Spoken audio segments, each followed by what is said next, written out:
The moment Judge Margaret Hayes scoffed, the Manhattan courtroom froze. Her gavel hovered, and her eyes narrowed at Daniel Carter, a black man in a threadbare suit, standing defiantly at the plaintiff's table. "Mr. Carter, you're suing Brightwell Corporation for discrimination," she said, her voice slicing through the silence, laced with mockery. Laughter rippled from the sleek attorneys in tailored suits. Daniel, a janitor, claimed the corporate titan denied him a promotion due to race. "This isn't a soap opera," Margaret snapped. "Control your theatrics." Edward Brightwell, the billionaire CEO, lounged in the gallery, his smirk mirroring the judge's. His attorney, Laura Bennett, leaned forward. "He's a nobody with no evidence."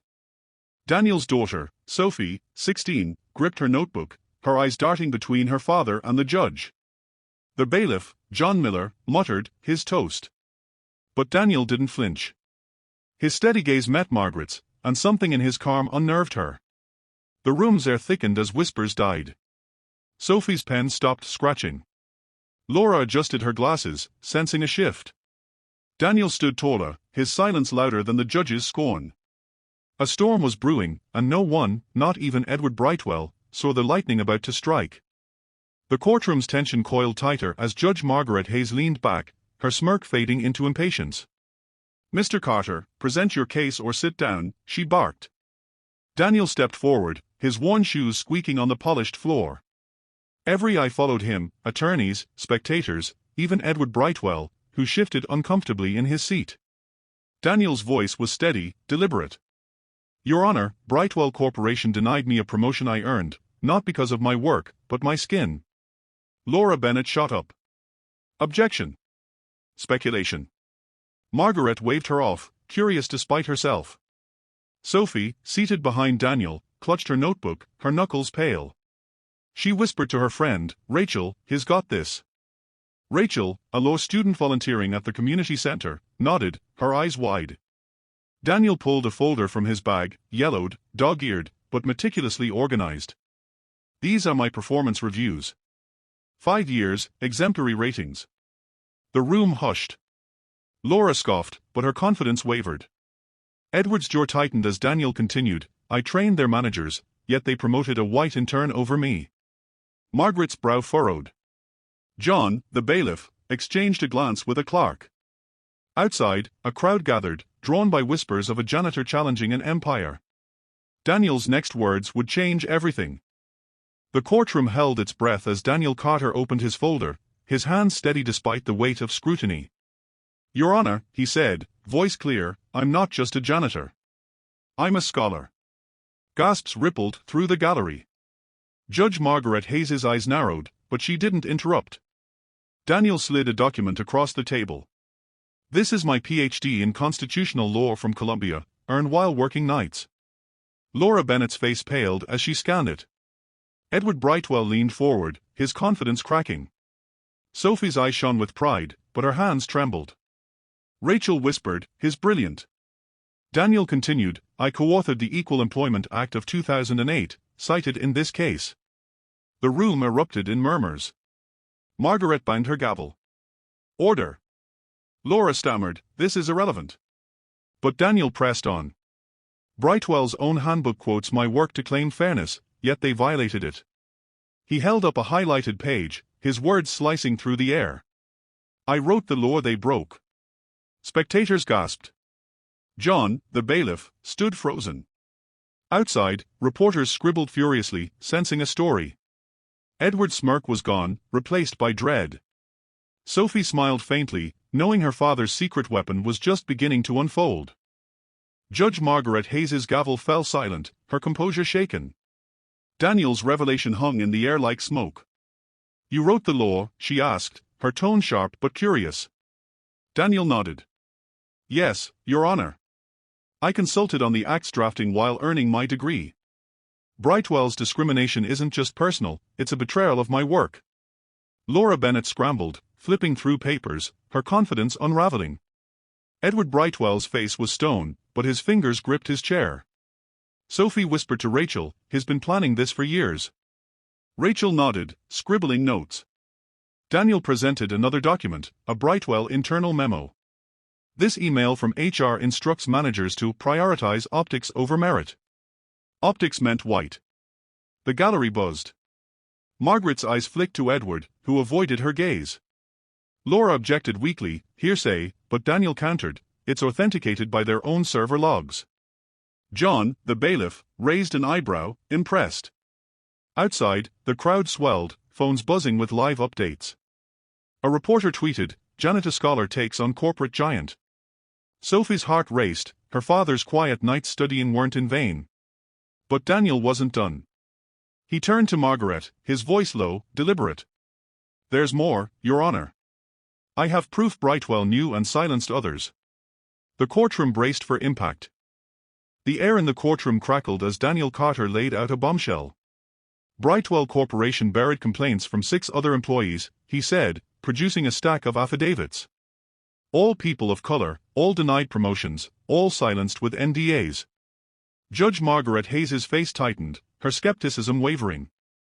Laura Bennett's objection was frantic. This is unverified. Daniel didn't blink. Check the timestamps. They are notarized.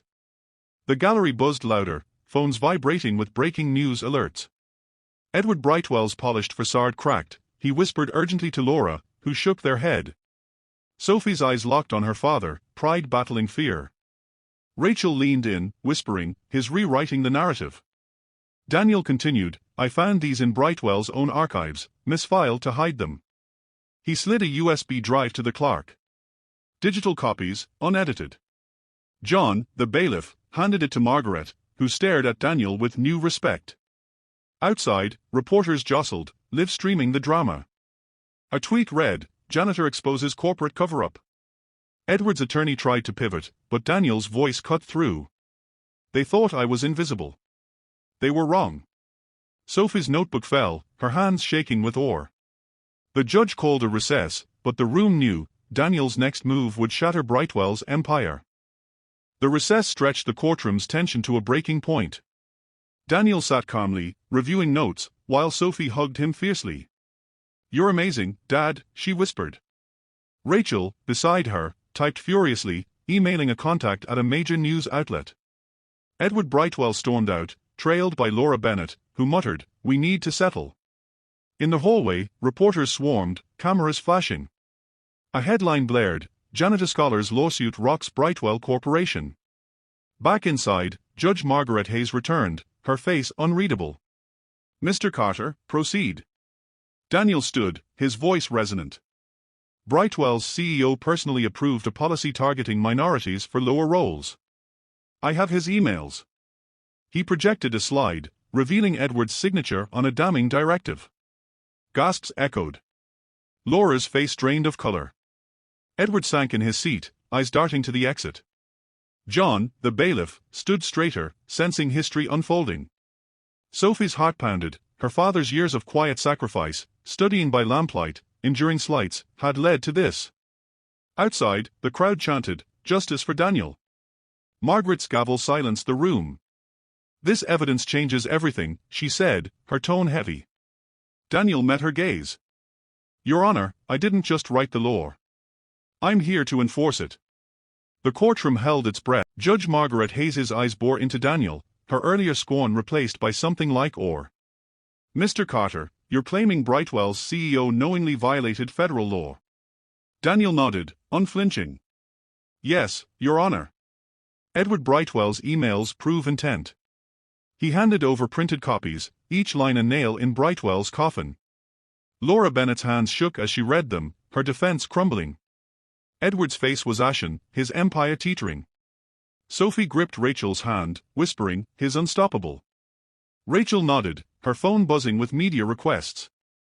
The gallery was a sea of stunned faces, attorneys, clerks, spectators, all riveted. John, the bailiff, murmured to a colleague, "This guy's a legend." Outside, the crowd roared, live streams capturing the chaos. A reporter shouted, "Carter's evidence is airtight." Daniel's voice rose. "I spent years invisible, cleaning their offices, hearing their excuses. But I saw everything." He pointed at Edward. "You can't hide from the truth." Margaret called for order, her voice strained. "This court will review the evidence." She paused, eyeing Daniel. You've made a bold case, Mr. Carter. Sophie's eyes welled up. Her father's fight wasn't just for him, it was for her, for everyone silenced. The room braced for the verdict's shadow. The courtroom's silence was deafening as Judge Margaret Hayes reviewed Daniel's evidence. Her fingers traced the emails, each word a betrayal of justice. Daniel stood tall, his gaze steady, while Edward Brightwell slumped, whispering frantically to Laura Bennett, who looked defeated. Sophie's heart raced, her notebook forgotten. Rachel texted a journalist, "This is bigger than Watergate." Outside, the crowd's chants grew louder, hashtags like #Daniel fights trending globally. Margaret cleared her throat. "Mr. Carter, why represent yourself?" Daniel's voice was firm. "Because no one else would. I know the law better than most, I wrote it." Gasps erupted. Laura tried one last objection, but Margaret silenced her with a look. John, the bailiff, grinned subtly, nodding at Daniel. The judge continued, "This court will deliberate, but your claims demand answers." Edward's eyes darted to the exit, but reporters blocked the doors. Sophie whispered, "He's scared, Dad." Daniel squeezed her hand. "He should be." The room buzzed with anticipation, phones lighting up with live updates. A tweet read, "Janitor Scholar corners billionaire." As Margaret adjourned, Daniel's calm resolve hinted at a deeper plan, one that would unravel Brightwell's secrets and redefine justice itself. The courtroom doors swung open, and the crowd outside erupted, cameras flashing like lightning. Daniel Carter stepped out, Sophie at his side, her face glowing with pride. Reporters shouted, "Mr. Carter, will Brightwell settle?" He didn't answer, his eyes fixed on the horizon. Edward Brightwell slunk past, avoiding the press, his empire sheen tarnished. Laura Bennett resigned, her career in tatters. Inside, Judge Margaret Hayes sat alone, rereading Daniel's evidence, her earlier skepticism gone. Sophie hugged Daniel. "You did it, Dad." He smiled faintly. "It's not over." Rachel, now his legal aide, whispered, "This is viral, 20 million views already." John, the bailiff, approached Daniel. "You're a hero, man." Daniel shook his head. "Just a father." Back at their Bronx apartment, Daniel pulled out a hidden journal, years of notes on Brightwell's practices, gathered while mopping their floors. Sophie gasped. "You planned this?" He nodded. "For you. For us." Outside, the city buzzed with Daniel's story, hashtags flooding social media. A news anchor reported, Carter's lawsuit could reshape corporate accountability. As Daniel closed the journal, his phone lit up, a message from an anonymous whistleblower, "There's more. Meet me tomorrow." The fight was far from over. The Manhattan skyline glittered as Marcus Thompson faced a sea of reporters outside Sterling Tower. Judge Evelyn Carter's ruling had just dropped. Sterling Enterprises was liable, ordered to pay millions and overhaul its practices. Marcus's evidence had won. Lily stood beside him, her smile radiant. "You changed everything, Dad," she whispered. Victor Sterling, humiliated, issued a public apology, his empire crumbling under scrutiny. Clara Winston resigned, her career in tatters. Inside a community center, Marcus addressed a crowd of activists, employees, and families. "I didn't just fight for me," he said, voice steady. "I fought for everyone silenced." Emma, now his legal aide, beamed, her laptop open to a new foundation, the Thompson Justice Initiative, funded by the settlement to support workplace equity. Tom, the bailiff, clapped from the back, now a volunteer. Outside, hashtags like #MarcusWin soared past 20 million views. Evelyn, watching the broadcast, nodded with rare respect. Marcus's journal, now public, exposed Sterling's systemic corruption, sparking federal investigations. As Lily hugged him, Marcus whispered, "This is your future." The crowd roared. Some fights rewrite the law. If Marcus's story inspires you, share it. Subscribe for more stories of courage that change the world.